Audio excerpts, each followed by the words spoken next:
નમસ્કાર દર્શક મિત્રો, બોટાદ દસ્તક ન્યૂઝમાં આપનું હાર્દિક સ્વાગત છે અને હું છું LD મકવાણા।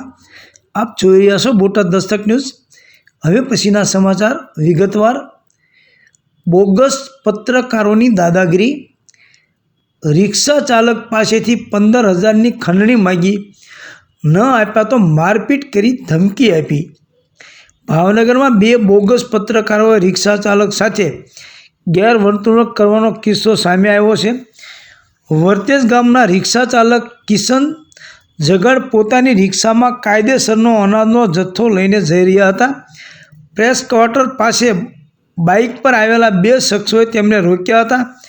આ બંને શખ્સોએ પોતાની ઓળખ એક ખાનગી ન્યૂઝ ચેનલના પત્રકાર તરીકે આપી હતી અને રિક્ષા ચાલક પર સરકારી અનાજની ગેરકાયદેસર હેરફેર કરવાનો આરોપ મૂકી આ સમાચાર ટીવી પર પ્રસારિત નહીં કરવા માટે 15,000ની માગણી કરી હતી। કિશને પૈસા આપવાની ના પાડતા બંને શખ્સોએ તેમની સાથે મારપીટ કરી અને ગાળાગાળી કરી હતી। રિક્ષા ચાલકે બંને આરોપીઓના ફોટા પોતાના મોબાઈલમાં કેદ કર્યા હતા। તપાસમાં આ બંને શખ્સોની ઓળખ હસમુખ નિમાવત અને ગૌરવ સુંધાણી તરીકે થઈ છે। રિક્ષા ચાલક ભરતનગરના દીદાર અલી દીન મોહમ્મદ વિરાણીનું ઘઉં, ચોખા અને બાજરા ચિત્રા ગોડાઉન ખાતે પહોંચાડવા જઈ રહ્યા હતા। આ ઘટના અંગે રિક્ષા ચાલકે બોર તળાવ પોલીસ સ્ટેશનમાં ફરિયાદ નોંધાવી છે। પોલીસે તપાસ શરૂ કરી છે।